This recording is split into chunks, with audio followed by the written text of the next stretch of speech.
회사 앞에 검은색 벤츠 6대가 줄지어 섰습니다. 마치 영화 같은 장면이었죠. 그리고 놀랍게도 그들이 찾는 사람은 평범한 중소기업 비서 정서윤이었습니다.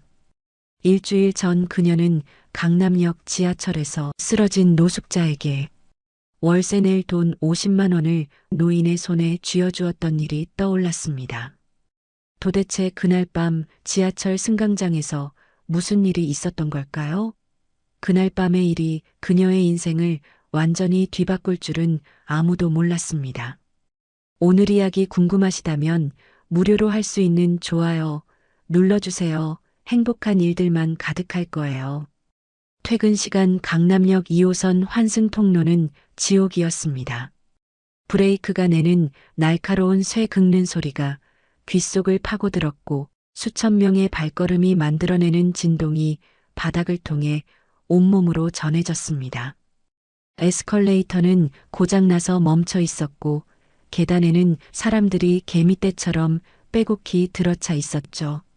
서윤은 한쪽 구두 굽이 부러진 채로 절뚝거리며 승강장 끝을 향해 걸었습니다.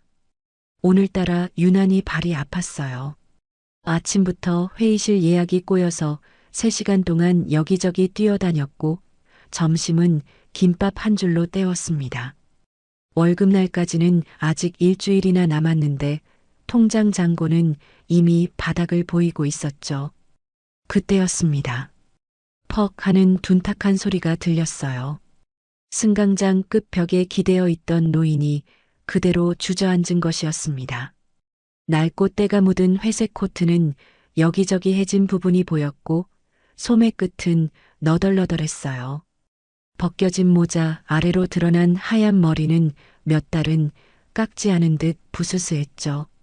누가 봐도 노숙자처럼 보였습니다. 몇몇 사람들이 휴대폰을 들고 영상을 찍기 시작했지만 아무도 다가가지 않았어요. 오히려 더 멀찍이 피해 지나갔죠. 서윤의 심장이 쿵 내려앉았습니다. 아버지가 쓰러졌을 때도 이랬을까요? 아무도 도와주지 않고 그저 구경만 했을까요? 그 생각이 들자 다리가 저절로 움직였습니다.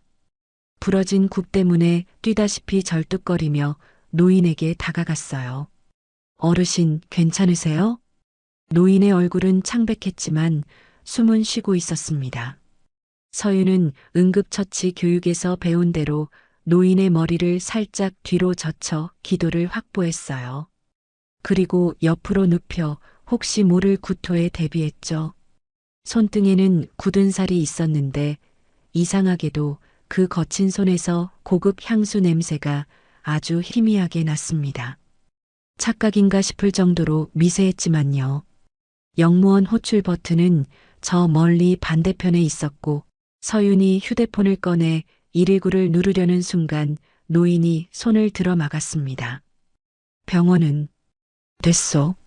쉰 목소리였지만 단호했습니다. 노인은 떨리는 손으로 주머니를 더듬었어요. 텅 빈 지갑을 꺼내 보이며 쓴웃음을 지었죠. 지갑을 잃어버렸소. 택시도 못 타고. 서윤의 가슴이 먹먹해졌습니다. 자신의 교통카드를 확인해 보니 잔액은 0원이었어요. 현금 지갑을 열어보니 52만 원이 들어 있었습니다. 이번 달 월세 보태려고 모아둔 돈이었죠. 택시비, 병원비, 식비까지 계산하니 최소 50만 원은 필요해 보였습니다. 서윤은 망설임 없이 돈을 꺼내 봉투에 담았어요. 5만 원짜리 10장을 가지런히 정리해서 노인의 손에 쥐어주었습니다. 돌려받지 않으셔도 돼요. 오늘만이라도 따뜻하게 드시고 병원 꼭 가세요. 택시를 잡아 노인을 태우면서 기사님께 부탁했습니다. 응급실까지만 부탁드려요. 어르신이 무사히 도착하시게요. 자신의 연락처는 적지 않았습니다. 돌려받을 생각이 없었으니까요. 노인이 봉투를 쥐는 순간 서윤의 가방에서 삐져나온 만년필 클립이 보였습니다. 아버지의 유품인 오래된 만년필이었죠. 노인의 눈빛이 번쩍 빛났어요. 무언가를 알아본 듯 잠시 멈칫했지만 아무 말도 하지 않고 택시에 올라탔습니다. 택시가 떠나자 주변에서 수군거리는 소리가 들렸어요. 20대로 보이는 청년이 친구에게 말했습니다. 요즘도 저런 호구가 있네. 노숙자한테 50만 원이라니. 맞은편 아주머니는 혀를 차며 중얼거렸죠. 그래도 착하네. 요즘 젊은 사람 중에 저런 애가 어디 있어. 서유는 그 말들을 뒤로하고 계단을 올라갔습니다. 부러진 굽 때문에 한 발 한 발이 고통스러웠어요. 찬바람이 불어와 목도리를 더 단단히 여몄습니다. 집에 도착하니 현관문 앞에 빨간 딱지들이 붙어 있었어요. 전기요금 독촉장, 월세 연체 안내문. 원룸 안은 춥고 어두웠습니다. 싱크대 위에는 어머니가 아침에 싸준 식빵 반쪽이 비닐봉지에 담겨 있었죠. 벽시계의 초침 소리만이 또각또각 울렸습니다. 휴대폰을 꺼내 도연에게 문자를 보냈어요. 오빠, 오늘 늦어서 미안. 내일 만나자. 오늘 있었던 일은 말하지 않았습니다. 자랑하고 싶지도 동정받고 싶지도 않았으니까요. 창밖을 내다보니 골목 모퉁이에 검은 세단이 서 있었습니다. 잠시 멈춰 있다가 천천히 사라졌어요. 서유는 커튼을 닫고 침대에 누웠습니다. 배가 고팠지만 식빵 반쪽마저 아껴야 했죠. 그날 밤 서유는 아버지 꿈을 꾸었습니다. 아버지가 웃으며 만년필로 무언가를 적고 있었어요. 그 만년필, 서윤이 지금도 가방에 넣고 다니는 유품이었죠. 꿈속에서 아버지가 말했습니다. 서윤아, 선한 일은 반드시 돌아온단다. 서윤은 눈물을 흘리며 잠에서 깨어났습니다. 새벽 4시, 아직 어두운 시간이었어요. 하지만 이상하게도 마음은 따뜻했습니다. 오늘 도운 그 노인이 무사히 병원에 도착했기를, 따뜻한 밥을 드셨기를 바라며 다시 눈을 감았죠. 아침 8시 30분, 서유는 중소기업 사무실 문을 열었습니다. 전자부품을 수출하는 작은 회사였지만 해외 거래처가 꽤 있어서 바쁜 편이었죠. 비서 데스크에 앉자마자 컴퓨터를 켜고 오늘 일정을 확인했습니다. 회의실 예약이 2건, 화상회의가 오후 3시에 하나 잡혀 있었어요. 커피 머신에서 나는 고장 신호음이 사무실에 울렸습니다. 서유는 한숨을 쉬며 일어났어요. 이번 달만 벌써 3번째였죠. 기계 뒤편을 열어 필터를 교체하고 물통을 비워서 다시 채웠습니다. 손에 커피 가루가 묻었지만 닦을 시간도 없이 팩스기로 달려갔어요. 해외 바이어에게 보낼 서류가 계속 오류를 일으켰거든요. 정비서, 종이값 좀 아껴요.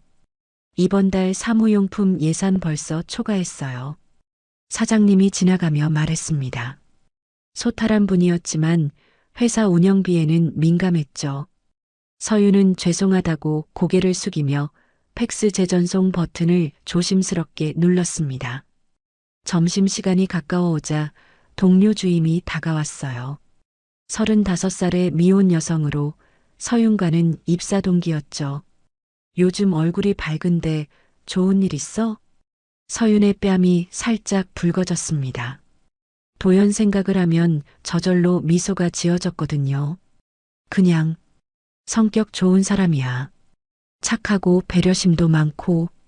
자세한 이야기는 하지 않았습니다. 도연이 어떤 집안 사람인지 무슨 일을 하는지 아직 제대로 모르니까요. 그저 6개월 전 북한산 등산로에서 우연히 만난 후로 계속 만나고 있다는 것만 알 뿐이었죠. 12시 정각, 서유는 성수동 카페로 향했습니다. 도연과의 점심 약속이 있었거든요. 지하철을 타고 가는 동안 가슴이 두근거렸어요. 일주일에 2~3번 만나지만 매번 설레는 마음은 여전했습니다. 카페에 도착하니 도연이 창가 자리에 앉아 있었어요. 브랜드 로고가 없는 흰색 셔츠를 입고 있었는데 단정하면서도 편안해 보였습니다. 서윤이 다가가자 도연이 일어나 의자를 빼주었어요. 오늘 회사는 어땠어? 팩스기랑 씨름했어. 해외 거래처 서류 보내는데 계속 오류가 나서. 도연은 부드럽게 웃으며 메뉴를 건넸습니다. 주문을 하고 나자 도연이 지갑에서 현금을 꺼냈어요. 카드를 쓰는 걸 본 적이 거의 없었죠. 절제된 생활을 하는 사람이구나. 서유는 그렇게 생각했습니다. 언젠가 부모님께 소개하고 싶어? 정리할 게 조금 남았어. 도연의 말에 서윤의 손이 멈췄습니다. 부모님께 소개한다는 건 결혼을 생각한다는 뜻이었죠. 기쁘면서도 불안했어요. 정리할 게 뭘까? 언제쯤이면 될까? 도연은 정확한 시점을 말하지 않았습니다. 오빠, 천천히 해도 돼. 나도 준비가 필요하니까. 서윤이 대답했지만 마음 한구석이 무거워졌어요. 도연의 부모님은 어떤 분들일까? 자신을 마음에 들어 하실까? 카페를 나서는데 옆 골목에 검은 세단이 정차해 있었습니다. 잠깐 멈춰 있다가 천천히 사라졌어요. 어제 집 앞에서 본 차와 비슷해 보였지만 서윤은 별로 신경 쓰지 않았습니다. 검은 세단이야 흔하니까요. 오후 5시 어머니에게서 전화가 왔습니다. 서윤아, 오늘 소보로빵이 다 팔렸어. 동네 아이들이 좋아하더라. 어머니의 목소리에는 작은 기쁨이 묻어 있었어요. 작은 빵가게를 운영하시는 어머니에게 빵이 잘 팔리는 날은 특별한 날이었죠. 서윤도 덩달아 기분이 좋아졌습니다. 잘 됐네, 엄마. 몸은 괜찮고? 그럼 멀쩡하지. 너나 밥 잘 챙겨 먹어. 퇴근 후 집에 돌아온 서윤은 책상 서랍에서 아버지의 낡은 노트를 꺼냈습니다. 10년 전 돌아가신 아버지가 남긴 유품 중 하나였죠. 노트를 펼치니 반듯한 글씨로 적힌 문장이 보였어요. 보고 메모는 항상 3줄로. 간단하지만 질서정연한 기록법이었습니다. 아버지는 대기업 비서실에서 일하셨는데 늘 이런 원칙을 지키셨다고 어머니가 말씀하셨죠. 서윤도 회사에서 보고서를 작성할 때 이 방법을 쓰곤 했습니다. 밤 9시 서윤은 편의점에 들러 우유를 사고 집으로 돌아오는 길이었어요. 골목 입구에서 낯선 남자가 다가왔습니다. 40대 정도로 보이는 남자는 정중하게 물었어요. 혹시 이 근처에 사시는 분이신가요? 아침에 지하철역 가는 길을 좀 알려주실 수 있을까요? 이상한 질문이었습니다. 지하철역 가는 길을 묻는데 왜 아침 출근길을 묻는 걸까요? 서윤은 불안감을 느끼며 모른다고 대답하고 빠르게 걸어갔어요. 뒤돌아보니 남자는 휴대폰에 뭔가를 입력하고 있었습니다. 집에 들어와 현관문을 잠그고 나서야 안심이 됐어요. 창밖을 내다보니 아까 그 검은 세단이 또 지나가고 있었습니다. 이번엔 천천히 마치 뭔가를 살피듯이 움직였죠. 서윤은 커튼을 닫고 침대에 누웠습니다. 내일도 평범한 하루가 되기를 그렇게 바라면서 눈을 감았어요. 하지만 가슴 한구석에는 알 수 없는 불안감이 자리 잡고 있었습니다. 도연이 말한 정리할 것이 무엇인지, 왜 검은 차가 계속 보이는지, 그 남자는 왜 출근길을 물었는지, 답을 알 수 없는 질문들이 머릿속을 맴돌았죠. 휴대폰을 들어 도연에게 문자를 쓰다가 지웠습니다. 괜한 걱정을 끼치고 싶지 않았어요. 그저 자신의 착각이기를, 아무 일도 일어나지 않기를 바랄 뿐이었습니다. 일주일째 저녁 약속이 취소됐습니다. 서윤은 퇴근 후 지하철역 앞에서 도연의 전화를 받았어요. 미안, 오늘도 못 만날 것 같아. 갑자기 사내 보고가 생겨서. 서윤은 실망감을 숨기고 밝게 대답했어요. 괜찮아, 오빠. 일이 먼저야. 나중에 시간 되면 연락해. 전화를 끊고 혼자 김밥 천국에서 저녁을 먹었습니다. 김치찌개를 시켰지만 입맛이 없었어요. 도연과 만난 지 6개월, 점점 취소되는 약속이 많아지고 있었죠. 다음 날 점심시간 회사 로비에서 택배를 받았습니다. 보낸 사람은 도연이었어요. 상자를 열어보니 고급스러운 구두 박스가 들어 있었습니다. 검은색 로퍼였는데 정확히 서윤이 신는 사이즈였죠. 메모가 함께 들어 있었어요. 지난번에 굽 부러진 거 미안해서 편하게 신어. 서윤의 마음이 따뜻해졌습니다. 자신이 구두굽이 부러진 걸 기억하고 있었다니. 이런 세심함 때문에 도연을 좋아하게 된 거였어요. 주말 저녁 드디어 도연과 만날 수 있었습니다. 동네 작은 김치찌개 집에서였죠. 허름한 가게였지만 맛은 일품이었어요. 도연은 김치찌개를 먹으며 처음으로 가족 이야기를 꺼냈습니다. 우리 엄마는 체면을 중시해. 아버진 말이 적으셔. 가족 이야기를 꺼낸 건 처음이었습니다. 서윤은 숟가락을 든 채로 가만히 들었어요. 도연의 표정이 평소와 달리 무거워 보였거든요. 부모님이 걱정이야? 조금. 내가 하는 선택을 항상 의심하시거든. 서윤은 도연의 손을 살짝 잡아주었어요. 더 묻지 않았습니다. 도연이 말하고 싶을 때 말하겠지. 그렇게 생각했죠. 계산을 마치고 가게를 나서는 순간이었습니다. 문 앞에 한 여자가 서 있었어요. 베이지색 코트를 입고 명품 가방을 든 여자는 날카로운 눈빛으로 도연을 쳐다봤습니다. 통화 안 받더니 여기 있었네? 우아하지만 칼날 같은 말투였어요. 도연의 얼굴이 굳어졌습니다. 박 변호사, 왜 여기 있어?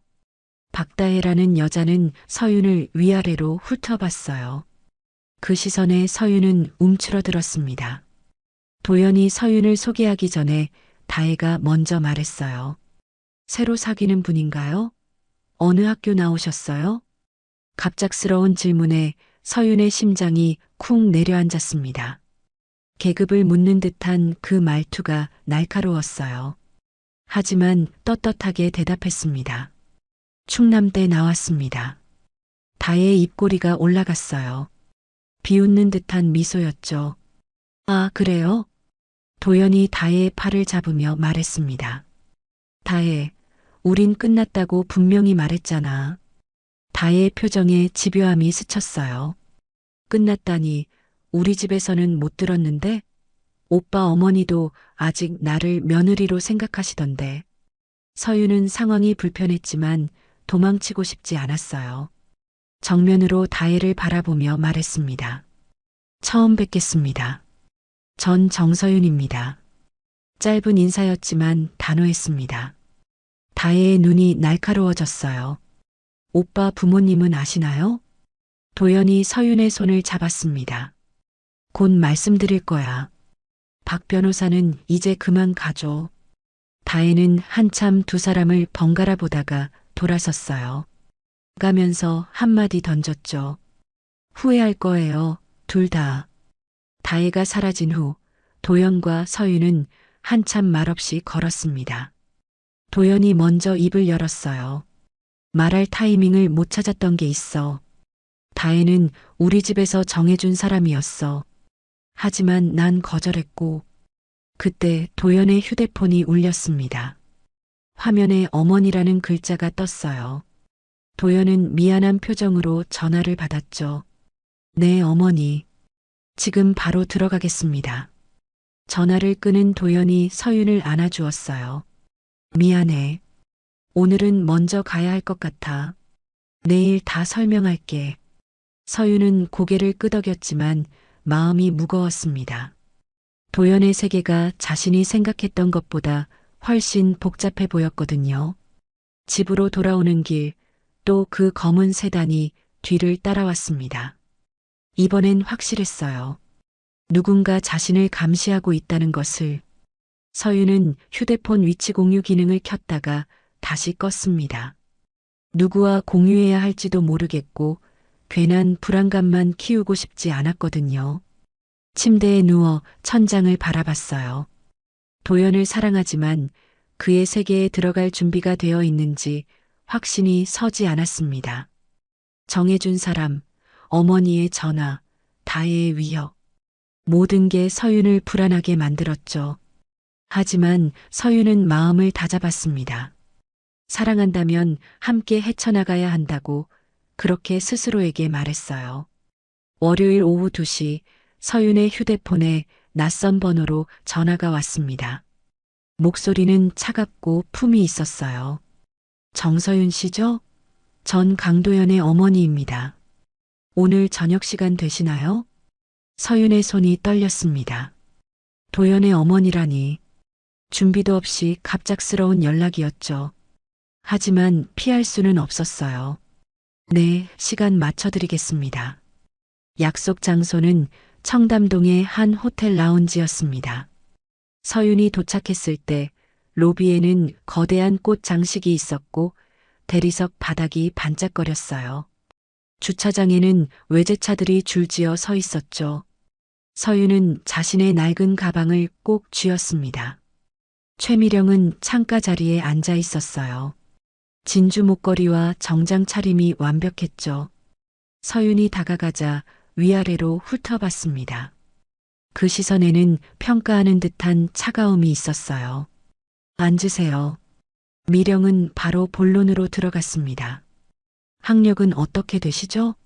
외국어는 몇 개나 하시고요? 경력은요? 마치 면접을 보는 것 같았어요. 서윤은 정직하게 대답했습니다. 충남대 경영학과 졸업했고 영어는 업무 가능한 수준입니다. 지금 중소기업에서 3년째 비서로 일하고 있습니다. 미령의 표정이 굳어졌어요. 우리 집안에서 파트너란 서로의 브랜드를 의미해요. 도연이 아버지는 혜성그룹 회장이시고 저는 의사 집안 출신이죠. 정 씨는 우리와 어울리는 배경이 있나요? 서윤의 가슴이 아팠지만 고개를 숙이지 않았습니다.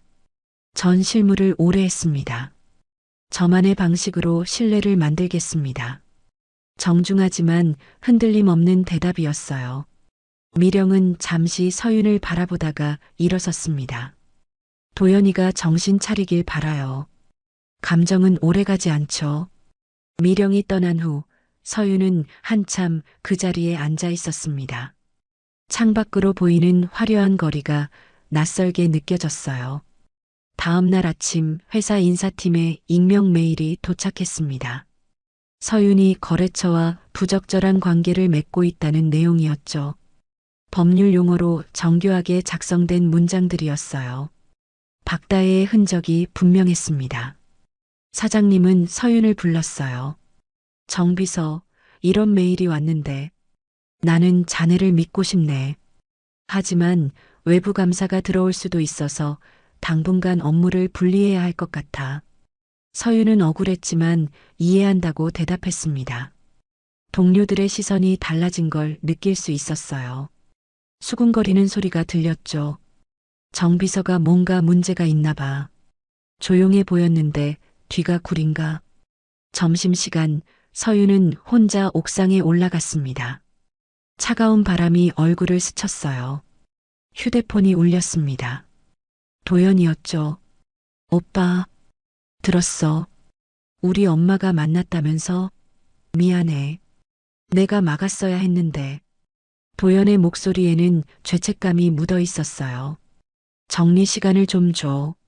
엄마도 회사도 다 해결할게. 서윤은 기다리겠다고 대답했지만 손이 떨려서 들고 있던 종이컵을 놓칠 뻔했습니다. 도연의 세계가 너무 거대해서 자신이 작아지는 것 같았어요. 퇴근길 또 그 검은 SUV가 천천히 따라왔습니다. 이번엔 더 가까이 왔어요. 서윤은 휴대폰 위치 공유 기능을 켰다가 다시 껐습니다. 누구와 공유해야 할지 막막했죠. 집에 도착해서 현관문을 열려는데 문고리가 이상했어요. 누군가 만진 흔적이 있었습니다. 서윤은 급하게 안으로 들어가 문을 잠갔어요. 창밖을 내다보니 검은 SUV가 골목 입구에 서 있었습니다. 그날 밤 서윤은 잠을 이루지 못했어요. 도연의 어머니, 박다혜, 회사의 의심, 검은 차의 감시, 모든 게 한꺼번에 밀려왔습니다. 하지만 포기하고 싶지 않았어요. 사랑은 이런 시련도 이겨낼 수 있다고 그렇게 믿고 싶었습니다. 새벽 3시 도연에게서 문자가 왔어요. 조금만 기다려줘. 꼭 지킬게. 서윤은 휴대폰을 가슴에 안고 눈을 감았습니다. 내일은 더 힘든 하루가 될 것 같았지만 도연을 믿기로 했어요. 사랑한다면 함께 견뎌야 한다고 그렇게 스스로를 다독였습니다. 새벽 5시 전화벨 소리에 서윤이 잠에서 깼습니다. 어머니의 떨리는 목소리가 들렸어요. 서윤아, 가게 가. 누가 유리창을 깨뜨렸어. 서윤은 잠옷 위에 외투만 걸치고 뛰어나갔습니다. 택시를 타고 가는 내내 손이 떨렸어요. 빵가게에 도착하니 유리창이 산산조각 나 있었고 롤링도어에는 빨간 스프레이로 글씨가 적혀 있었습니다. 돈 보고 들러붙는다. 어머니는 망치를 들고 유리 조각을 치우고 계셨어요. 괜찮다고 말씀하셨지만 망치를 든 손이 떨리고 있었습니다. 서윤은 어머니를 안아드렸어요. 엄마, 내가 할게. 엄마는 안에 들어가 있어. 서윤은 즉시 휴대폰으로 사진을 찍고 시간을 기록했습니다. 경찰서에 신고를 하고 사건 번호를 받았어요. 옆 가게 사장님이 나와서 도와주셨습니다. 요 며칠 낯선 차가 새벽마다 서 있더라고. 검은색 SUV였어. 서윤의 가슴이 철렁했습니다. 자신을 감시하던 그 차가 어머니 가게까지 건드린 걸까요? 상가 사장님과 함께 CCTV를 확인했고 서윤이 직접 USB에 영상을 복사했습니다. 증거를 사건 번호와 함께 봉투에 넣어 보관했어요. 회사에 출근하니 분위기가 이상했습니다. 동료들이 서윤을 보고 수군거렸어요. 점심시간 구내식당에서 혼자 밥을 먹는데 주임이 다가왔습니다. 정비서 공금유용했다는 소문이 돌던데 설마 진짜는 아니지? 서윤은 숟가락을 놓았습니다. 가슴이 답답해서 숨을 쉬기가 힘들었어요. 회식 자리에서도 사람들이 서윤을 피했습니다. 옆자리에 앉으려 하면 슬쩍 일어나 다른 자리로 옮겼죠. 저녁 도연에게서 전화가 왔습니다. 목소리가 무거웠어요. 미안해, 저번에 말하려다 못했는데 박다혜에 대해 설명할게. 서윤은 조용히 들었습니다. 박다혜는 우리 집에서 정해준 사람이었어. 양쪽 집안이 사업관계로 엮여 있어서 어릴 때부터 정해진 사이였는데 내가 거절했어. 하지만 양쪽 집안에서는 아직도 인정 안 하고 있어. 서윤의 가슴이 먹먹해졌습니다. 정해진 사이라니 드라마에서나 보던 일이었죠. 그래서 지금 우리 집에서 너와 헤어지고 박다혜와 다시 만나라고 압박하고 있어. 체면 문제라면서. 오빠가 힘들면. 아니야. 나는 내 선택을 지킬 거야. 절차상 시간이 좀 필요할 뿐이야. 전화를 끊고 나서 서윤은 혼자 울었습니다. 도연의 집안이 생각보다 훨씬 복잡한 것 같았어요. 정해진 약혼자가 있었다니. 자신이 그 사이에 끼어든 사람처럼 느껴졌죠. 다음 날 박다혜를 카페에서 만났습니다. 다혜는 여전히 우아한 미소를 지었지만 말은 날카로웠어요. 이제 알았겠지? 도연 오빠와 나는 어릴 때부터 정해진 사이야. 넌 잠깐 스쳐가는 사람일 뿐이야. 서윤은 으스러지는 마음을 꾹 참고 정색했습니다. 그건 도연 오빠와 제가 결정할 일이에요. 다혜의 눈이 차갑게 빛났어요. 넌 도연 오빠가 원하는 수준이 아니야. 우리가 사는 세계를 넌 모를 거야. 밤, 서윤은 지하철역 플랫폼에 서 있었습니다. 일주일 전 이곳에서 쓰러진 노인을 도왔던 기억이 떠올랐어요. 그때는 옳은 일을 했다고 확신했는데 지금은 모든 게 무너지고 있었습니다. 내가 한 일은 틀리지 않았다. 서윤은 스스로를 다독였어요. 선한 일을 했을 뿐인데 왜 이런 고통을 받아야 하는지 이해할 수 없었지만 포기하고 싶지는 않았습니다. 집에 돌아오니 어머니가 모카본을 굽고 계셨어요. 달콤한 커피 향이 작은 원룸을 가득 채웠습니다. 서유는 어머니 옆에서 반죽을 함께 치댔어요. 이 냄새만은 아무도 떼어갈 수 없지. 어머니가 웃으셨습니다. 유리창이 깨졌어도 낙서를 당했어도 어머니는 여전히 빵을 구우셨어요. 그 모습에 서유는 힘을 얻었습니다. 휴대폰이 울렸습니다. 도연이었어요. 내일 시간 있어? 이제 숨기지 말고 다 얘기하고 싶어. 서윤의 심장이 빠르게 뛰었습니다. 도연이 숨기고 있던 것들을 모두 말해줄 것 같았어요. 무서웠지만 진실을 알고 싶었습니다. 창밖을 보니 또 그 검은 SUV가 서 있었어요. 하지만 이제는 두렵지 않았습니다. 서윤은 커튼을 활짝 열고 그들을 똑바로 바라봤어요. 더는 숨지 않겠다는 의지를 보여주듯이. 그날 밤 서윤은 일기장에 적었습니다. 폭풍 속에서도 뿌리 깊은 나무는 쓰러지지 않는다. 나도 그런 나무가 되고 싶다. 내일 도연이 무슨 이야기를 할지 몰랐지만 서윤은 준비가 되어 있었습니다. 진실이 무엇이든 함께 맞서겠다고 마음먹었어요. 월요일 아침 사장님이 서윤을 불렀습니다. 표정이 난감해 보였어요. 정비서, 창고 정리 좀 해줄 수 있겠나? 외부 감사 대비해서 옛날 서류들을 정리해야 하는데 아무도 하려고 안 해서. 창고는 회사 지하에 있었습니다. 문을 열자 먼지 냄새가 코를 찔렀어요. 형광등은 깜빡거렸고 박스들이 산처럼 쌓여 있었죠. 2009년 결제 서류, 구매품 이서, 회계장부. 10년도 넘은 서류들이 무질서하게 쌓여 있었습니다. 서유는 장갑을 끼고 마스크를 썼어요. 그리고 노트를 꺼내 분류 기준을 적었습니다. 연도별로 파란색, 부서별로 노란색, 지출 항목별로 초록색 포스트잇을 붙이기로 했죠. 체계적으로 정리하는 건 아버지에게 배운 습관이었어요. 박스를 하나씩 열어보니 전표들이 어질러져 있었습니다. 그런데 이상한 게 눈에 띄었어요. 자물쇠라는 명목으로 매달 같은 금액이 나가고 있었던 겁니다. 수신처는 다른 회사들이었지만 이름이 비슷했어요. 제일 컨설팅, 제일 어드바이저, 제일 파트너스. 뭔가 수상했죠. 더 이상한 건 메모였습니다. 별표, 점, 세모가 섞인 특이한 기호들이 적혀 있었어요. 서유는 가슴이 뛰었습니다. 아버지 노트에서 본 것과 똑같은 체계였거든요. 세 줄로 요약하고 중요도에 따라 기호를 붙이는 방식이었죠. 서유는 휴대폰을 꺼내다가 멈췄습니다. 내부 정보를 사진으로 찍는 건 위험했어요. 대신 노트에 세 줄로 요약했습니다. 2015년부터 2019년까지 자문료 월 3천만 원 고정 지출 수신법인 12개, 모두 비슷한 이름 결제자 강태현 전문 최종 승인자 불명확.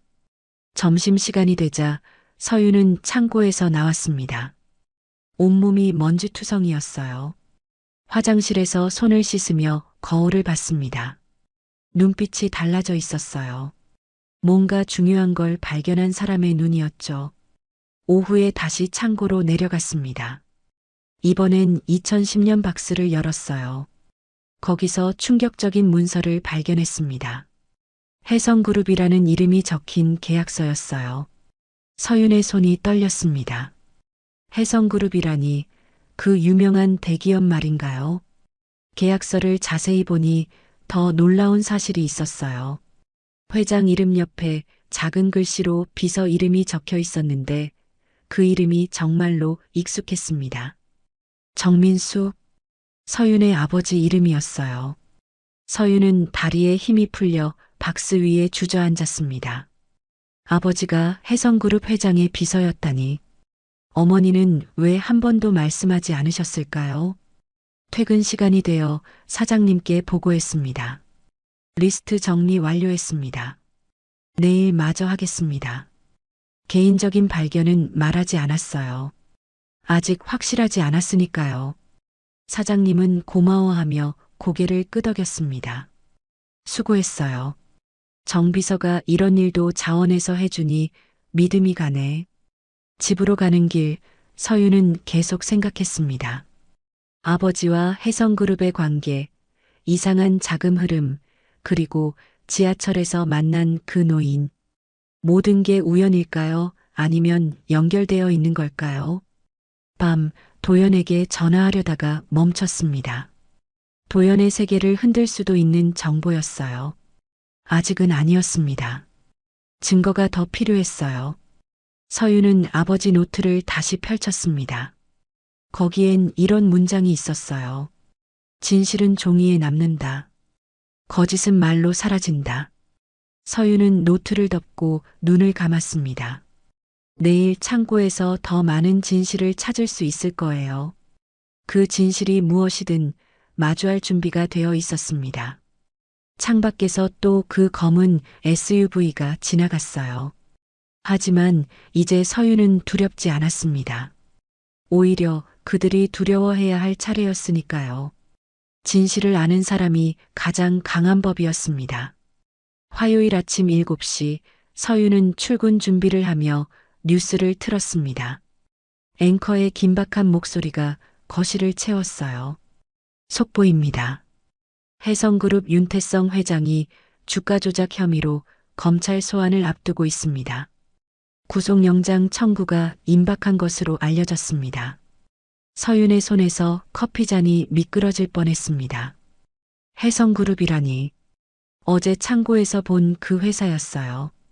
아버지가 일했던 곳이고 이상한 자금 흐름이 있던 바로 그 회사였죠. 뉴스 화면에는 혜성그룹 본사 앞에 기자들이 몰려있는 모습이 비쳤습니다. 댓글창은 비난으로 가득했어요.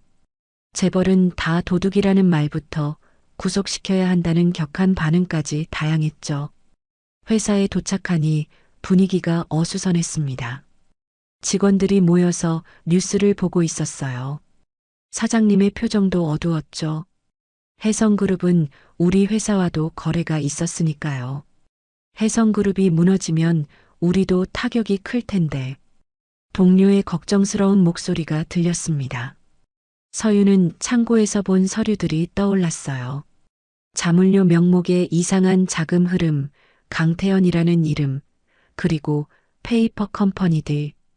이 모든 게 지금 뉴스와 연결되어 있는 것 같았습니다. 점심시간 휴대폰 뉴스 속보가 떴어요. 혜성그룹 사내망에 외부 커뮤니케이션 금지 공지가 내려갔습니다. 최미령 여사와 박다혜 변호사가 위기관리팀을 구성한 것으로 알려졌습니다. 서유는 깜짝 놀랐습니다. 최미령과 박다혜라니.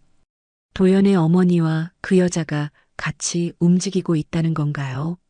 하지만 잠깐, 도연의 어머니가 왜 혜성그룹 위기관리에 나서는 걸까요? 오후에 창고로 내려갔습니다. 어제와 달리 서류 배치가 미묘하게 바뀌어 있었어요. 누군가 다녀간 흔적이 분명했습니다. 서유는 등골이 서늘해졌어요. 사장님께 자물쇠 교체를 제안했습니다. 창고 보안이 좀 걱정되네요. 자물쇠를 바꾸는 게 어떨까요? 사장님은 고개를 끄덕였어요. 그래, 정비서 말이 맞아. 요즘 같은 시기에는 조심해야지. 저녁, 도연에게서 전화가 왔습니다. 목소리가 평소와 달리 무거웠어요. 오늘 하루 어땠어? 괜찮았어, 오빠. 근데 목소리가 왜 그래? 도연은 한숨을 쉬었습니다. 그냥 회사 일이 복잡해서 이사회 준비도 있고 여러 가지로 정신이 없어. 서유는 도연이 뭔가 숨기고 있다는 걸 느꼈지만 묻지 않았어요. 그에게도 말하기 어려운 사정이 있겠죠. 밤 빵가게에서 어머니를 도와 포장마차 준비를 했습니다. 어머니 손가락에 새로운 화상 자국이 보였어요. 서윤의 마음이 아팠습니다. 엄마, 가게 잠시 쉬자. 너무 무리하시는 것 같아. 어머니는 웃으며 고개를 저었어요. 빵은 매일 구워야 맛있단다. 쉬면 손님들이 실망해. 집에 돌아와서 서윤은 아버지 노트를 다시 펼쳤습니다. 거기엔 이런 문장이 있었어요. 의심되면 세 줄로 압축해 올려라. 서윤은 오늘 본 것들을 세 줄로 정리했습니다. 혜성그룹 회장의 위기, 창고 서류의 변화, 그리고 강태현이라는 이름. 모든 게 하나로 연결되어 있는 것 같았어요. 창밖을 보니 검은 SUV가 여전히 골목 끝에 서 있었습니다. 감시하는 사람들도 긴장하고 있는 것 같았어요. 폭풍이 다가오고 있었습니다. 휴대폰을 들어 도연에게 문자를 보냈어요. 오빠 힘내. 모든 일은 다 지나갈 거야. 답장은 오지 않았습니다. 도연도 지금 힘든 시간을 보내고 있겠죠. 서윤은 가슴 한구석이 먹먹해졌어요. 사랑하는 사람이 고통받는 걸 지켜보기만 해야 한다는 게 이렇게 힘든 일인지 처음 알았습니다. 수요일 새벽 3시 서윤은 잠을 이루지 못하고 노트북을 켰습니다. 내부 고발 가이드를 검색했어요. 합법적인 범위가 어디까지인지, 어떤 절차를 밟아야 하는지 꼼꼼히 읽었습니다. 공익제보자 보호법도 찾아봤죠. 서윤은 깊게 숨을 들이쉬고 결심했습니다. 혜성그룹 홈페이지에서 감사팀 메일 주소를 찾았어요. 익명 정리자라는 이름으로 메일을 작성했습니다. 자물쇠 흐름과 주가 변동이 일치하는 시점들을 간략히 정리했어요. 구체적인 증거 위치는 밝히지 않았습니다. 메일을 보내고 나자 손이 떨렸어요. 이제 돌이킬 수 없는 강을 건넌 것 같았습니다. 오전 10시 회사로 낯선 남자가 찾아왔습니다. 정장 차림이었지만 어딘가 위압적인 분위기를 풍겼어요. 서윤을 지목하며 말했습니다. 잠깐 얘기 좀 하시죠. 회사 앞 카페로 자리를 옮겼습니다.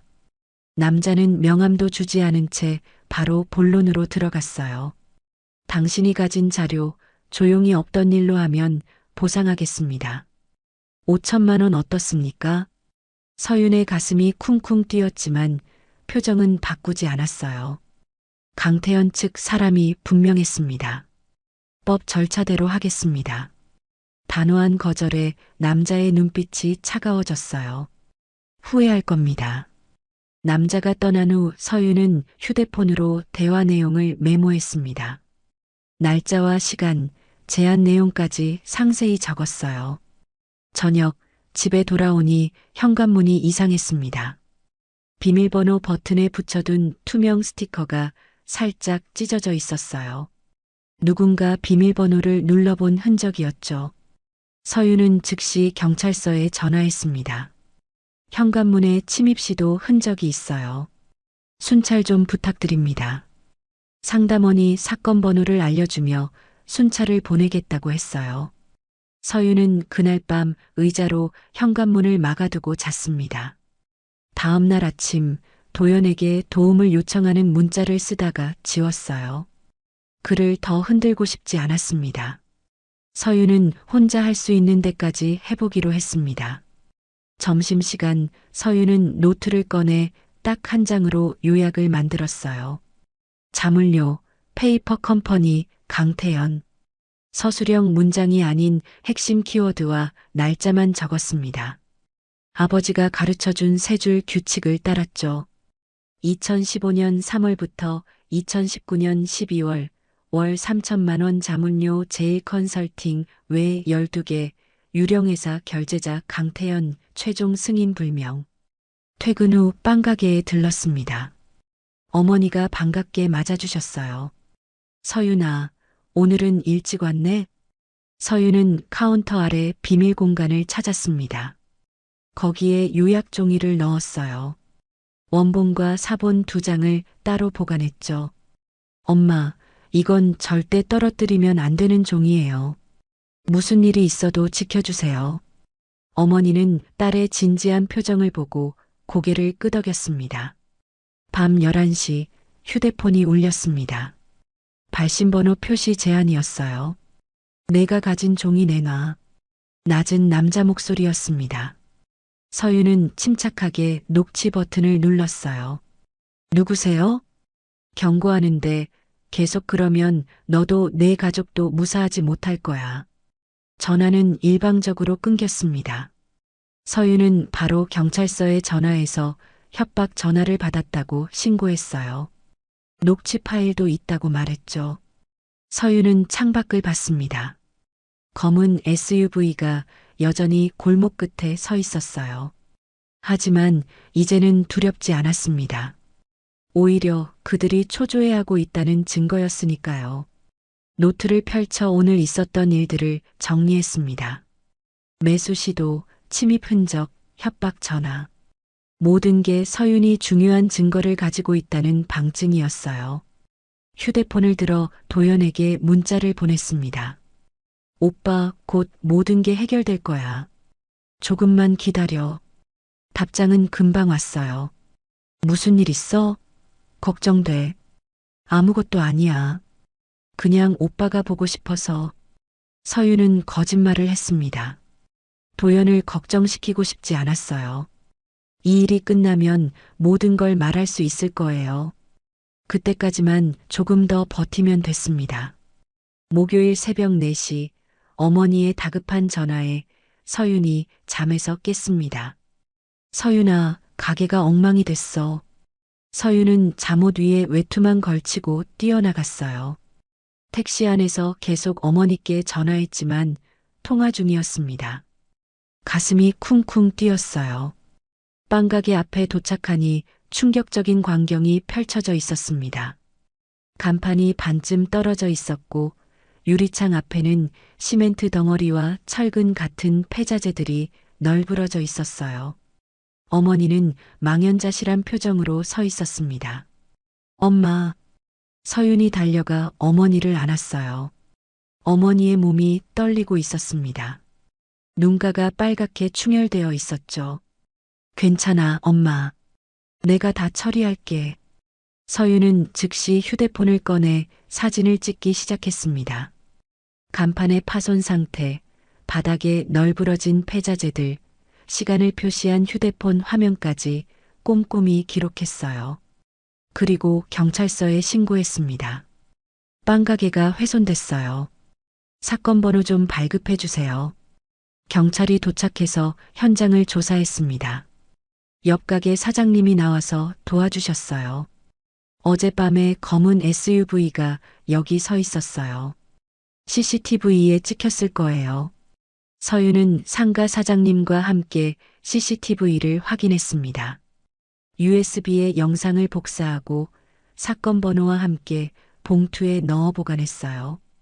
증거는 확실하게 남겨야 했으니까요. 오전에 회사에 출근하니 분위기가 싸늘했습니다. 온라인 뉴스에 이상한 기사가 올라와 있었어요. 재벌 2세와 평범녀의 금전관계라는 제목의 찌라시성 기사였죠. 얼굴은 모자이크 처리되어 있었지만 내용을 보면 서윤을 가리키는 게 분명했습니다. 동료들이 서윤을 이상한 눈으로 봤어요. 점심시간에 구내식당에 가니 아무도 같은 테이블에 앉지 않았습니다. 서윤은 혼자 밥을 먹었어요. 목이 메어서 음식이 잘 넘어가지 않았죠. 사장님이 서윤을 불렀습니다. 정비서, 나는 자네를 끝까지 믿고 싶네. 하지만 외부 감사가 연장됐어. 이해해주게. 서윤은 고개를 숙였습니다. 사장님도 어쩔 수 없는 입장이라는 걸 알았어요. 하지만 가슴 한구석이 무너지는 것 같았습니다. 저녁 8시 도연이 갑자기 회사 앞으로 찾아왔어요. 얼굴이 창백했고 손이 차가웠습니다. 지금 당장 우리 관계를 공식화하자. 더는 숨기고 싶지 않아. 도연의 눈에는 절박함이 가득했어요. 서윤은 도연의 손을 꼭 잡았습니다. 오빠, 조금만 기다려줘. 지금은 오빠 아버지 일이 더 중요해. 오빠 평판도 생각해야 하고. 도연이 서윤을 꼭 안았습니다. 두 사람이 포옹하는 순간 골목에서 플래시가 터졌어요. 누군가 사진을 찍은 것이었습니다. 도연이 즉시 뛰어가 추적했지만 이미 사라진 뒤였어요. 이제 사진까지 찍혔어.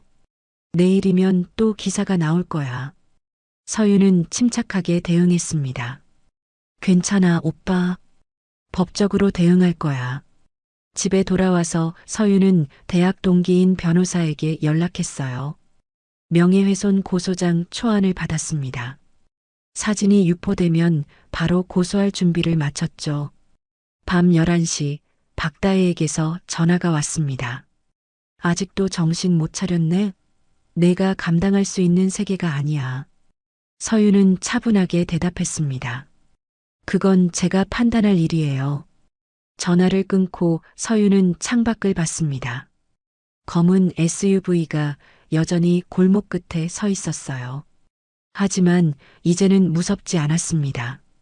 오히려 그들이 초조해하고 있다는 증거였으니까요. 서윤은 노트를 펼쳐 오늘 있었던 일들을 정리했습니다. 가게 훼손, 찌라시 기사, 사진 촬영. 모든 게 조직적인 압박이었어요. 하지만 서윤은 흔들리지 않았습니다. 휴대폰을 들어 어머니께 문자를 보냈어요. 엄마, 곧 모든 게 끝날 거야. 조금만 참아. 답장이 왔습니다. 우리 딸 힘내. 엄마는 괜찮아. 서윤은 눈물을 닦았습니다. 무너지는 것 같았지만 사실은 더 단단해지고 있었어요. 폭풍이 지나가면 더 맑은 하늘이 올 거라고 믿었습니다. 금요일 아침 서윤은 다시 창고로 내려갔습니다. 이번엔 더 오래된 박스를 열어봤어요.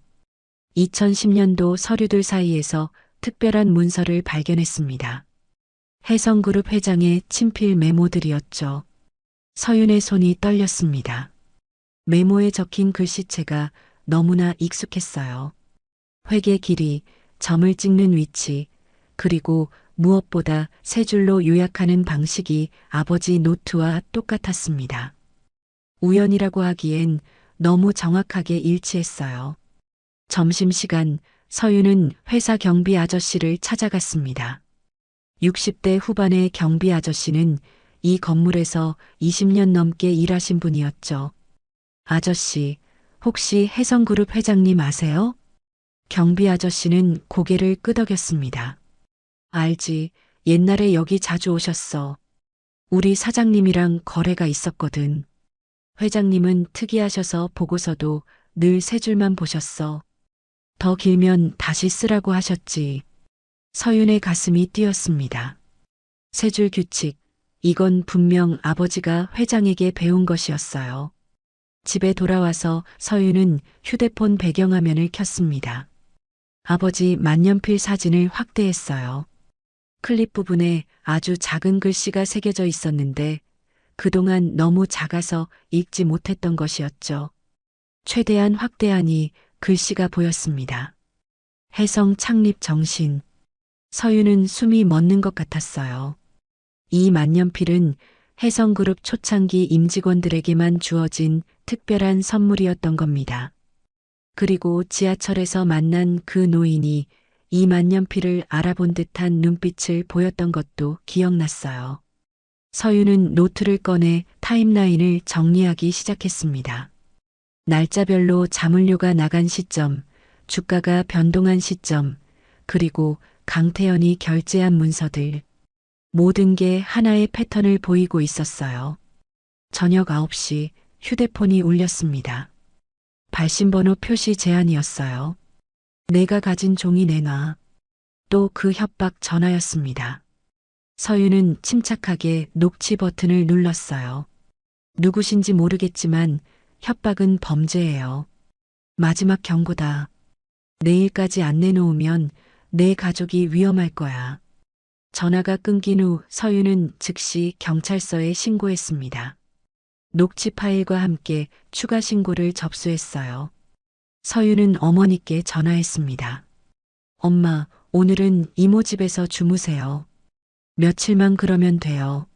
무슨 일 있니? 아니에요. 그냥 빵가게 수리하는 동안 쉬시라고요. 어머니를 친지 집으로 모셔다 드린 후 서윤은 빵가게로 갔습니다. 문에 종이를 붙였어요. 내일은 더 맛있게 돌아옵니다. 간단한 문구였지만 서윤의 각오가 담겨 있었죠. 내일이면 모든 게 끝날 것 같았습니다. 밤 11시 서윤은 창밖을 봤어요.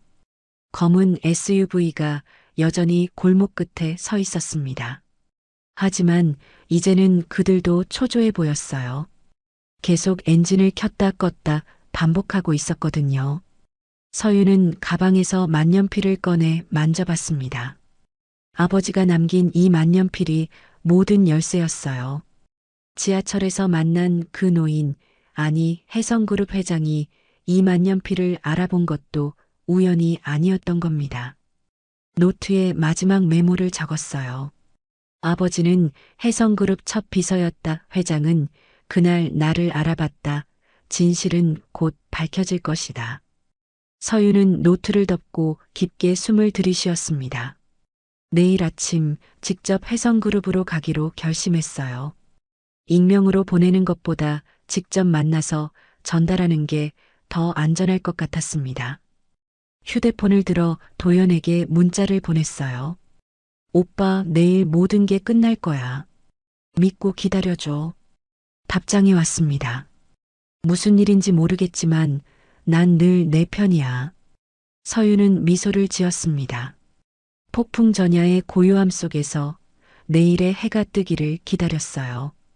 토요일 아침 서윤은 회사 사내망에 접속했습니다. 화면에 뜬 공지사항을 보고 숨이 멎는 것 같았어요. 혜성그룹 윤태성 회장 구속영장 청구 임박. 직원들의 댓글이 빠르게 올라왔습니다. 대부분 충격과 불안을 표현하는 내용이었죠. 우리 회사도 혜성그룹과 거래가 있었으니 모두가 걱정하는 게 당연했어요. 오전 10시 도연에게서 전화가 왔습니다. 목소리가 떨리고 있었어요. 엄마랑 크게 싸웠어. 서윤은 조심스럽게 물었습니다. 무슨 일이야, 오빠? 엄마는 왜 사람을 숫자로만 봐? 너를 학벌과 배경으로만 평가하고. 난 그런 게 싫어. 전화 너머로 미령의 목소리가 희미하게 들렸습니다. 침묵하고 있었지만 그 침묵 속에서도 눈이 흔들리는 게 느껴졌어요. 아들의 말이 마음에 닿은 것 같았죠. 점심 무렵 박다혜에게서 전화가 왔습니다. 목소리는 차분했지만 위협적이었어요. 명예훼손과 업무방해로 고소할 수 있어요. 아직 늦지 않았으니 물러나세요. 서윤은 떨리는 손을 꽉 쥐고 대답했습니다. 전 이미 변호사 상담 예약을 완료했어요. 법적으로 문제될 일은 하지 않았습니다. 다혜는 잠시 말이 없다가 전화를 끊었어요. 그녀도 서윤이 만만치 않다는 걸 느낀 것 같았습니다. 오후에 회사에 갔더니 창고 자물쇠에 긁힌 흔적이 있었어요. 누군가 열려고 시도한 게 분명했습니다. 서윤은 즉시 사장님께 보고했어요. 자물쇠가 손상됐어요. CCTV를 추가로 설치하는 게 좋겠습니다. 사장님은 고개를 끄덕이며 보안업체에 연락했습니다. 그리고 중요한 자료 일부를 사내 금고로 옮기기로 했어요. 서윤도 자신이 정리한 메모를 금고에 넣었습니다. 저녁 6시 서윤은 가방을 2개 준비했습니다. 하나는 진짜 증거가 든 가방, 다른 하나는 빈 가방이었어요. 그리고 딱 한 장으로 요약한 종이를 봉투에 넣어 진짜 가방에 넣었죠. 택시를 부르려다가 멈췄습니다. 추적당할 수 있었어요. 대신 지하철과 버스를 번갈아 타며 이동하기로 했습니다. 2호선에서 4호선으로 다시 버스로 갈아타며 복잡한 경로를 택했어요. 이동하면서 서윤은 결심했습니다. 내가 직접 회장을 만나서 건네겠다. 익명으로 보내는 것보다 직접 만나는 게 더 안전할 것 같았어요. 회장이 그날 지하철에서 자신을 기억한다면 분명 믿어줄 거라고 생각했죠. 밤 9시 집에 도착한 서윤은 창밖을 봤습니다. 검은 SUV가 여전히 있었지만 이번엔 2대로 늘어나 있었어요. 그들도 뭔가 큰 일이 일어날 걸 감지한 것 같았습니다. 서윤은 노트를 펼쳐 내일 일정을 정리했어요. 아침 일찍 혜성그룹 본사로 가서 회장을 만나 증거를 전달하는 것. 단순하지만 가장 확실한 계획이었습니다. 휴대폰을 들어 도연에게 문자를 보냈어요. 오빠, 내일 아침 좋은 소식이 있을 거야. 답장이 왔습니다. 무슨 일인지 걱정돼. 조심해. 서윤은 미소를 지었습니다. 내일이면 모든 게 끝날 거예요. 도연의 아버지가 누명을 벗고 진짜 범인이 밝혀질 겁니다. 잠들기 전 서윤은 아버지 사진을 봤어요. 사진 속 아버지가 웃고 있었습니다. 마치 딸의 용기를 응원하는 것 같았죠. 아빠, 내일 아빠가 일했던 회사의 회장님을 만나요. 아빠가 가르쳐 준 대로 진실을 전할게요. 창밖에서 바람 소리가 들렸습니다. 폭풍 전야의 고요함이었어요. 하지만 서윤은 두렵지 않았습니다. 어둠 속에서 조각들이 하나씩 맞춰지고 있었고 새벽이 오면 모든 게 밝혀질 테니까요. 서윤은 눈을 감았습니다. 내일은 운명의 날이 될 것 같았어요. 일요일 아침 8시 55분, 서윤은 회사 앞에서 커피를 마시고 있었습니다. 오늘은 휴일이지만 창고 정리를 마무리하러 나온 것이었죠. 그때 갑자기 거리가 조용해졌어요. 검은색 벤츠 6대가 일렬로 회사 앞 도로에 멈춰 섰습니다. 마치 영화의 한 장면 같았어요. 직원들이 창가로 몰려들었습니다. 무슨 영화 찍나? 대통령이라도 오시나? 사람들이 웅성거리는 사이 벤츠에서 정장 차림의 남자들이 내렸어요. 그들은 일사불란하게 움직이며 건물 입구를 확보했습니다. 그리고 가운데 차에서 한 노인이 내렸어요. 서윤의 심장이 멎는 것 같았습니다. 그 노인, 바로 지하철에서 만났던 그 사람이었어요. 하지만 지금은 완전히 달랐습니다. 고급 정장의 반듯한 자세, 카리스마 넘치는 표정이었죠. 비서로 보이는 남자가 엘리베이터를 타고 올라왔습니다. 사무실 문을 열고 들어오자 모든 시선이 집중됐어요. 정서윤 씨, 회장님이 지금 바로 뵙자고 하십니다. 사무실 공기가 얼어붙었습니다. 동료들의 입이 떡 벌어졌어요. 서윤은 떨리는 다리로 일어섰습니다. 가방에 든 증거 서류를 꼭 쥐고 엘리베이터에 올랐어요. 1층 로비에 마련된 임시 회장실로 안내받았습니다. 문이 열리자 그 노인, 아니 윤태성 회장이 의자에 앉아 있었어요. 그의 손에는 낡은 만년필이 들려 있었습니다. 회장이 만년필을 서윤에게 건넸어요. 이거 알아보겠나? 서윤이 만년필을 받아들자 눈물이 났습니다. 아버지의 만년필과 똑같은 모델이었어요. 그날 50만 원, 내 평생 가장 값진 돈이었네. 자네 아버지가 내 첫 비서였지. 그 만년필 클립을 보고 알아봤어. 서윤은 놀라서 말을 잇지 못했습니다. 그때 옆방 문이 열리며 누군가 들어왔어요. 강도연이었습니다. 서윤아. 도연의 목소리가 떨렸어요. 서윤은 모든 게 이해됐습니다. 도연이 혜성그룹 회장의 아들이었던 거예요. 숨기려 한 게 아니라 말할 타이밍을 놓쳤어. 미안해. 도연의 사과는 진심이었습니다. 하지만 서윤은 지금 그것보다 중요한 일이 있었어요. 그때 또 다른 사람이 들어왔습니다. 최미령이었어요. 그녀의 얼굴은 차가웠습니다. 학벌도 배경도 없는 비서가 우리 집 며느리? 상식 밖이야. 미령의 말은 날카로웠지만 서윤은 흔들리지 않았어요. 대신 가방에서 한 장의 종이를 꺼냈습니다. 이 흐름이 진짜입니다. 회장님을 노린 사람은 따로 있어요. 회장이 종이를 받아 읽었습니다. 자물쇠, 페이퍼 컴퍼니, 강태연. 세 줄로 정리된 핵심이었죠. 회장의 눈빛이 급변했어요. 법무팀, 감사팀, 재무팀 지금 당장 소집해. 회장의 목소리가 건물을 울렸습니다. 직원들이 황급히 움직이기 시작했어요. 복도로 나오자 박다혜가 서윤을 가로막았습니다. 손에는 서류 뭉치가 들려 있었어요. 이 사람 위험합니다. 회사 기밀을 빼돌렸어요. 다혜가 고소 서류를 흔들었지만 법무팀장이 나섰습니다. 박 변호사, 그 자료는 허위와 왜곡으로 가득합니다. 오히려 역고소 대상이에요. 다혜의 표정이 굳어졌습니다. 미령의 얼굴에도 변화가 있었어요. 조롱에서 경계로, 그리고 혹시 모를 불안으로 바뀌었죠. 서윤은 조용히 서 있었습니다. 진실의 순간이 왔어요. 이제 모든 게 밝혀질 것이었습니다. 아버지가 남긴 세 줄의 규칙이 회장을 구하게 될 거예요. 회장이 서윤을 바라봤습니다. 그 눈빛에는 감사와 신뢰가 담겨 있었어요. 자네 아버지가 자랑스러워할 거야. 서윤은 눈물을 참으며 고개를 끄덕였습니다. 폭풍이 지나가고 진실의 빛이 비치기 시작했어요. 비공개 회의실의 문이 닫히자 무거운 침묵이 흘렀습니다. 해성그룹 회장실 옆 특별회의실에는 윤태성 회장을 비롯해 법무팀장, 감사팀장, 재무팀장이 모여 있었어요. 테이블 중앙에는 서윤이 건넨 한 장의 종이가 놓여 있었죠.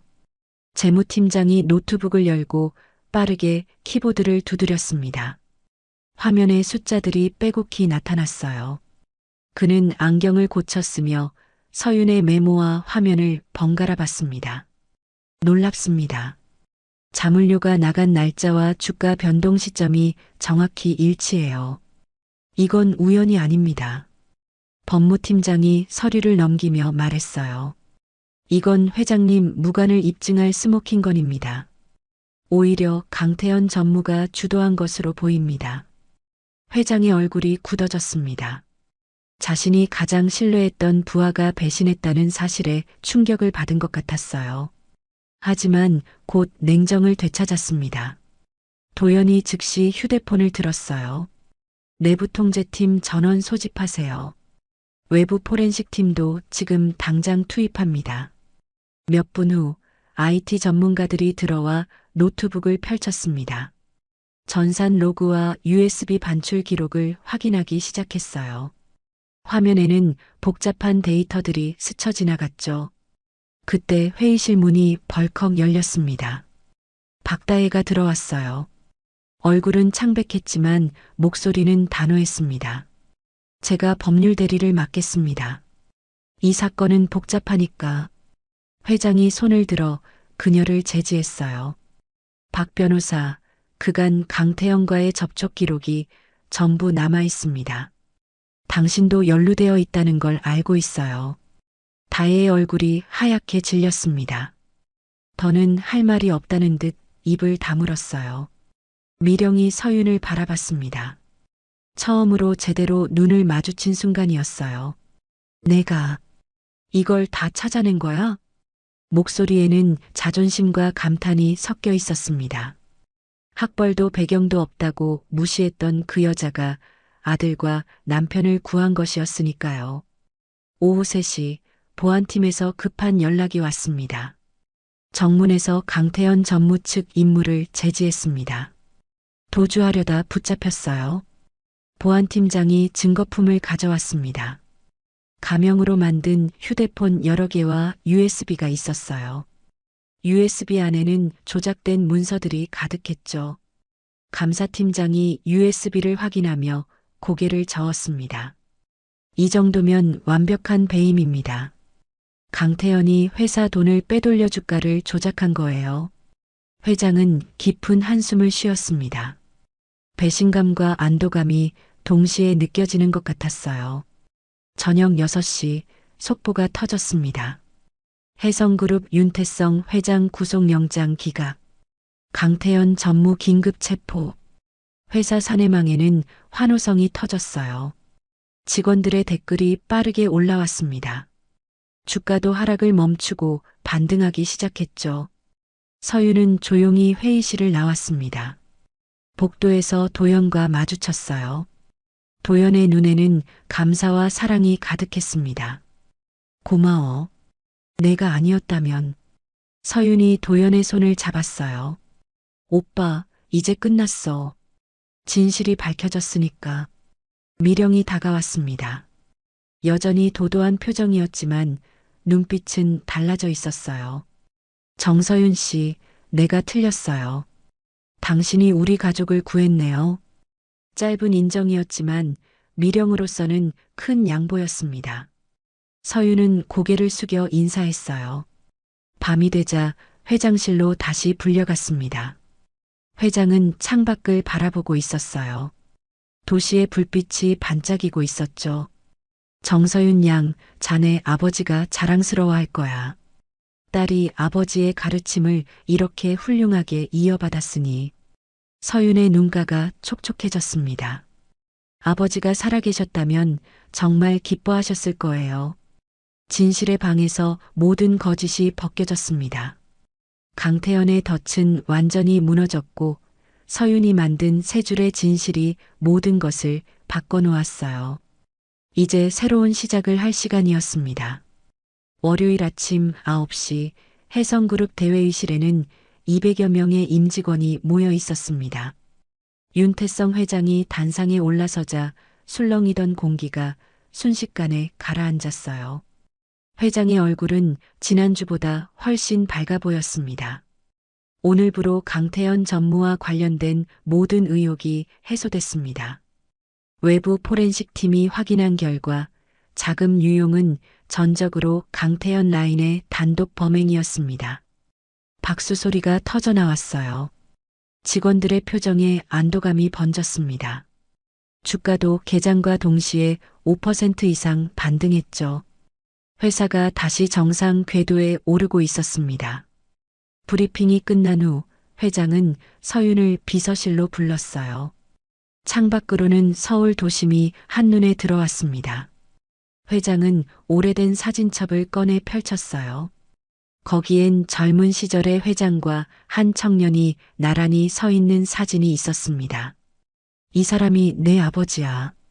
정민수, 내 첫 비서였지. 서윤의 눈가가 촉촉해졌습니다. 사진 속 아버지는 환하게 웃고 있었어요. 회장이 계속 말을 이었습니다. 처음 서류를 가져왔을 때 딱 세 줄로 정리해 왔더군. 핵심만 간결하게. 그때 나도 그 방법을 배웠어. 내 아버지가 내게 가르쳐 준 거야. 회장은 책상 서랍에서 낡은 만년필을 꺼냈어요. 서윤이 가진 것과 똑같은 모델이었습니다. 이제 내 옆자리를 내가 지켜다오. 내 아버지가 그랬듯이. 서윤은 깊게 숨을 들이쉬었어요. 가슴이 벅차올랐지만 침착함을 유지했습니다. 영광입니다. 하지만 지금 회사 인수인계부터 마무리하고 오겠습니다. 절차를 지켜야 하니까요. 회장은 만족스러운 미소를 지었어요. 서윤의 성실함이 마음에 든 것 같았습니다. 점심시간 최미령이 서윤을 호텔 레스토랑으로 불렀어요. 처음 만났던 그 라운지와는 다른 곳이었습니다. 더 따뜻하고 편안한 분위기의 식당이었죠. 미령의 표정도 달라져 있었어요. 차가움 대신 미묘한 온기가 감돌았습니다. 오늘은 내가 밥 살게. 짧은 한마디였지만 그 안에는 많은 의미가 담겨 있었어요. 사과와 인정, 그리고 받아들임이 섞여 있었죠. 서윤은 조용히 고개를 숙였습니다. 감사합니다, 어머님. 어머님이라는 호칭에 미령의 눈가가 살짝 떨렸어요. 거부하지 않았습니다. 오히려 입꼬리가 미세하게 올라갔죠. 식사를 하며 미령이 조심스럽게 물었어요. 내 어머니는 빵가게를 하신다고 들었어. 맛있다던데? 서윤의 얼굴이 밝아졌습니다. 네, 특히 소보루빵이 인기예요. 동네 아이들이 줄 서서 기다릴 정도로요. 미령이 고개를 끄덕였어요. 언제 한번 가봐야겠네. 도연이도 빵을 좋아하거든. 대화가 자연스럽게 이어졌습니다. 처음에 긴장감은 사라지고 진짜 가족이 되어가는 과정이 시작된 것 같았어요. 오후 박다혜가 해성그룹 로비에 나타났습니다. 하지만 예전의 당당함은 없었어요. 변호사협회에서 징계 절차가 시작됐다는 소문이 돌고 있었죠. 그녀는 서윤과 마주쳤지만 시선을 피했습니다. 더 이상 할 말이 없다는 듯이요. 저녁 6시 도연이 가족 모임에서 공식 선언을 했습니다. 임원들과 친척들이 모인 자리였어요. 정서윤은 나의 사람입니다. 곧 정식으로 약혼할 예정이니 모두 축하해 주시기 바랍니다. 단호한 목소리였습니다. 몇몇이 수군거렸지만 회장이 고개를 끄덕이자 모두 박수를 쳤어요. 파혼거는 완전히 마무리된 것이었습니다. 밤, 서윤은 원룸으로 돌아왔어요. 낡은 현관문과 좁은 복도가 여전했지만 마음은 달랐습니다. 휴대폰이 울렸어요. 회사 대표님이었습니다. 정비서, 그동안 고생 많았어. 언제든 돌아와도 좋아. 자리는 항상 비워둘게. 따뜻한 말이었습니다. 서윤은 감사 인사를 전했어요. 좋은 사람들에게 둘러싸여 있다는 걸 새삼 느꼈죠. 창밖을 보니 검은 SUV는 더 이상 보이지 않았습니다. 대신 평범한 차들이 오가고 있었어요. 감시의 그림자가 완전히 사라진 것이었습니다. 서윤은 아버지 노트를 펼쳤어요. 마지막 페이지에 새로운 메모를 적었습니다. 진실은 시간이 걸려도 밝혀진다. 용기는 보상받는다. 가족은 혈연만이 아니다. 세 줄의 문장이었습니다. 아버지가 가르쳐준 방식대로요. 서윤은 노트를 덮고 깊게 숨을 쉬었어요. 내일부터는 새로운 삶이 시작될 것이었습니다. 혜성그룹 회장 비서로서 그리고 도연의 약혼자로서 말이죠. 6개월 후 토요일 오전 10시 혜성그룹 본사 최상층 연회장은 하얀 장미와 백합으로 가득했습니다. 서울 시내가 한눈에 내려다 보이는 통유리창으로 봄 햇살이 쏟아져 들어왔어요. 서윤은 순백의 드레스를 입고 신부 대기실에서 떨리는 마음을 진정시키고 있었습니다. 어머니가 들어오셨어요. 평소와 달리 한복을 곱게 차려입으신 모습이 낯설면서도 아름다웠습니다. 우리 딸 정말 예쁘다. 아빠가 살아계셨다면 얼마나 좋아하셨을까. 어머니의 눈가가 촉촉해졌습니다. 서윤이 어머니의 손을 꼭 잡았어요. 엄마가 있어서 든든해요. 앞으로도 자주 빵가게 도우러 갈게요. 결혼식장으로 들어서자 수백 명의 하객들이 일제히 돌아봤습니다. 혜성그룹 임직원들, 거래처 관계자들, 그리고 동네 이웃들까지 모두 모였어요. 서윤은 천천히 버질로드를 걸었습니다. 끝에는 도연이 환한 미소로 기다리고 있었죠. 줄에는 윤태성 회장이 직접 섰습니다. 회장은 감격스러운 표정으로 말했어요. 서윤이 아버지 정민수 씨는 내 첫 비서였고 가장 신뢰했던 사람이었습니다. 그의 딸이 이제 내 며느리가 되니 하늘이 맺어준 인연이라 생각합니다.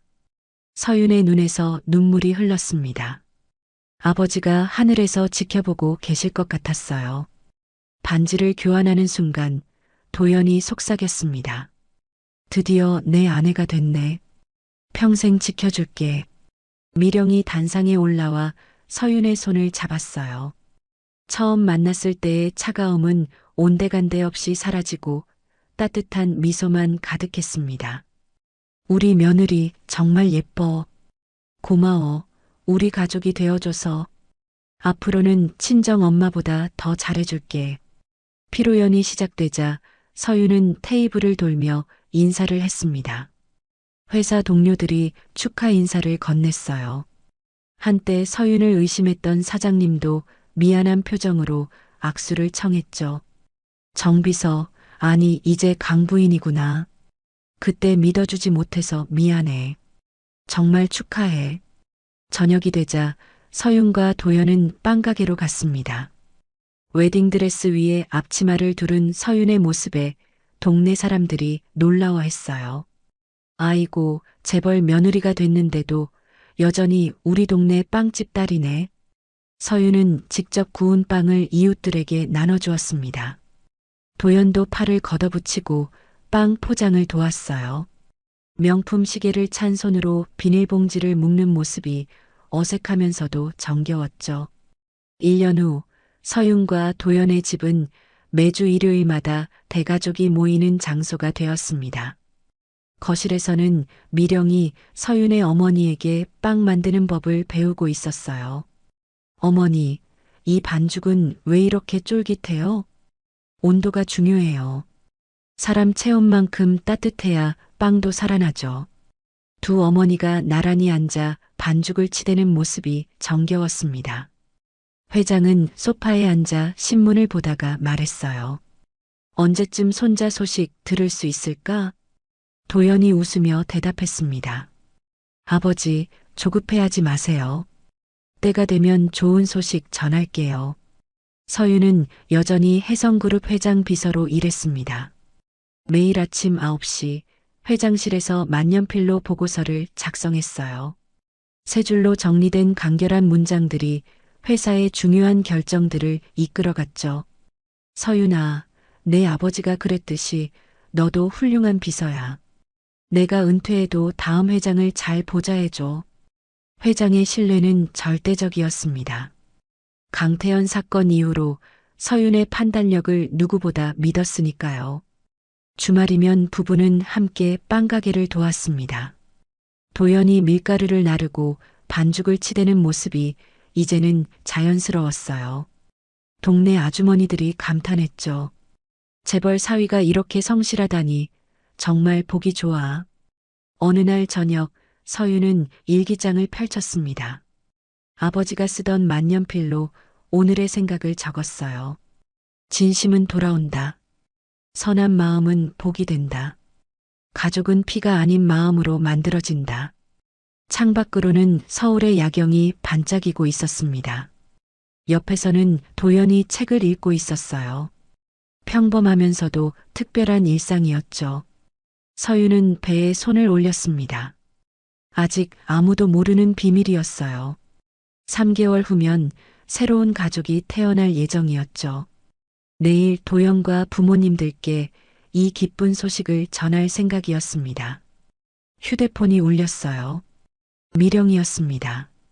서윤아, 내일 점심 같이 먹자. 백화점에 며느리 선물 좀 사주고 싶어? 네, 어머니. 저도 드릴 말씀이 있어요. 전화를 끊고 서윤은 미소를 지었습니다. 지하철 승강장에서 시작된 인연이 이렇게 아름다운 결실을 맺을 줄은 꿈에도 몰랐어요. 선한 마음으로 베푼 작은 도움이 인생 최고의 행복으로 돌아온 것이었습니다. 여러분, 오늘 이야기 어떠셨나요?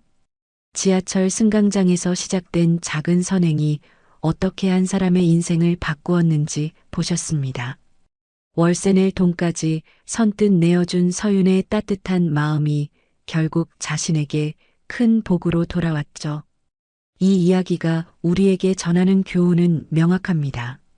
선한 마음으로 베푼 일은 절대 사라지지 않는다는 것입니다. 당장은 손해처럼 보여도 진심은 반드시 그 길을 찾아 돌아옵니다. 살다 보면 억울한 일도 많고 오해받는 일도 많습니다. 하지만 묵묵히 자신의 길을 걸어가면 진실은 반드시 밝혀집니다. 인생 후반부에 계신 여러분들은 이미 아실 겁니다. 세상에 우연은 없다는 것을요. 우리가 뿌린 씨앗은 때가 되면 반드시 열매를 맺습니다. 좋은 씨앗이든 나쁜 씨앗이든 말이죠. 그리고 무엇보다 중요한 건 가족입니다. 피로 이어진 가족뿐만 아니라 마음으로 만들어가는 가족도 있다는 걸 이 이야기는 보여줍니다. 서윤과 도현 그리고 냉정했던 시어머니까지도 결국 진정한 가족이 되었잖아요. 주변을 둘러보세요. 여러분이 베푼 작은 친절이 누군가의 인생을 바꿀 수도 있습니다. 여러분도 혹시 잊을 수 없는 은인이 있으신가요? 아니면 누군가에게 받은 작은 친절이 인생의 전환점이 되었던 경험이 있으신가요? 댓글로 여러분의 따뜻한 이야기를 들려주세요. 이 이야기가 마음에 와닿으셨다면 좋아요와 구독 부탁드립니다. 다음에도 가슴 따뜻한 이야기로 찾아뵙겠습니다. 오늘도 건강하시고 행복한 하루 보내세요. 감사합니다.